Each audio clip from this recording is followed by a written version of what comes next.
Mank is directed by the one and only David Fincher and stars Gary Oldman, Lily Collins, Amanda Seyfried, and Charles Dance. 1930s Hollywood is reevaluated through the eyes of scathing social critic and alcoholic screenwriter Herman J. Mankiewicz as he races to finish the screenplay for Citizen Kane. I love David Fincher. He's one of my favorite directors working today. He's made some of my favorite movies. I haven't seen all of his films, but the ones that I have, I've absolutely loved. And I think over the years, he's become a really versatile director. A lot of people know him for his serial killer films like Seven or Zodiac. And with those films, he showed that he's great at making really unsettling thrillers that kind of just make your skin crawl. He's great with that kind of subject matter. But also, he makes films like The Social Network or The Curious Case of Benjamin Button, which are completely different. And those films are really great. The last movie he directed was Gone Girl, which, for me at least, proved that he hasn't lost a single step. That movie was fantastic.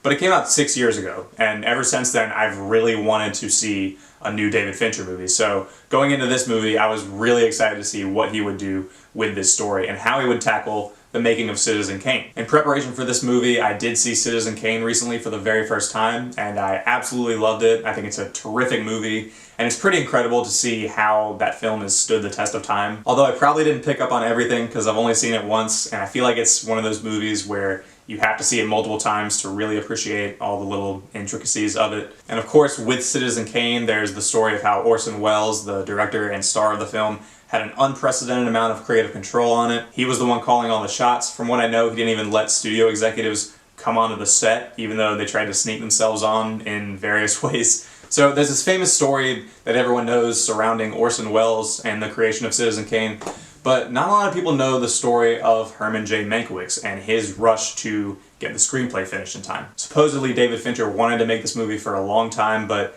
he never had a studio that would greenlight it until now. And it's actually written by his father, who has since passed away. So obviously, this is a story that he's wanted to tell for a while, and that's part of why I was really looking forward to it.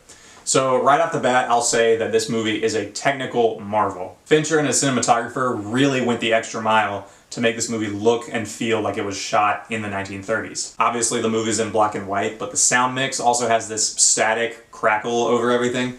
And they even captured really small details, like at the end of every scene, there'll be a cigarette burn in the corner. And it's really cool to see that. Things are also blurred out just enough, but the film has this very shiny and pristine look to it that makes it feel authentic to the 1930s setting. And overall, it's a gorgeous film, and I absolutely loved looking at it. And the production design also does a really good job of immersing you into the setting. This is the kind of film where if you showed it to someone who had no idea what it was and wasn't familiar with any of the actors, you could probably convince them that it came out in the 30s. Some of the dialogue sequences I found to be riveting. Ever since The Social Network, Fincher's had this really great habit of making dialogue really energetic and fun to watch. If you go back and watch The Social Network, obviously Aaron Sorkin's writing is phenomenal, but the way he directs scenes of people just talking and having conversations is so energetic and fast-paced, and it makes you never want to take your eyes off the screen. And he's been able to keep that up since then, which is great to see. And here there's some sequences that I really liked. There's this one where all these people are at a dinner party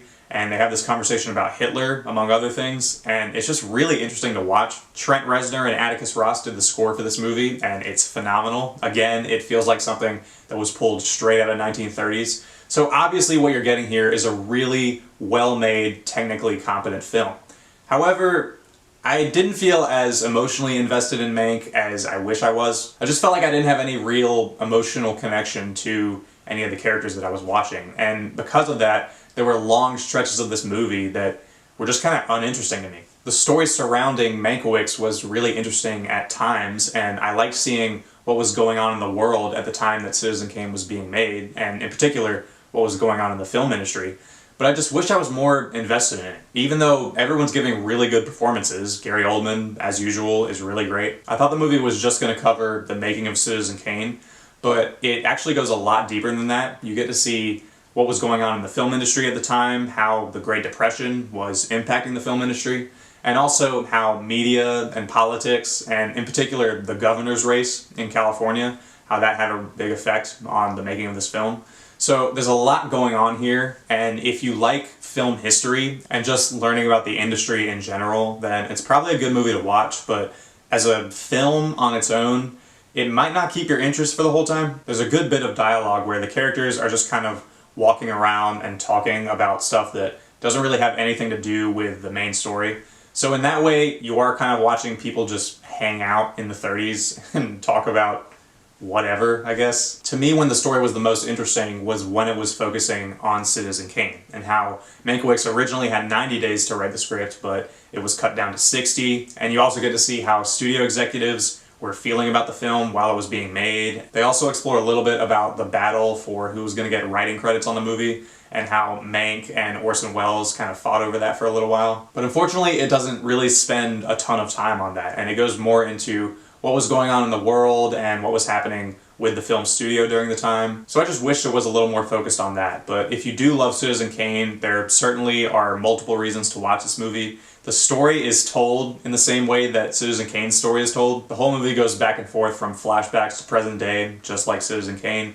And also there's a lot of visual callbacks that you'll get if you're a fan of that film. But as a whole, there's not much more I can say about Mank. I think it's a really well-made film with some gorgeous cinematography, great performances all around, a really good score, and I've seen very few films that evoke their time period as well as this movie does.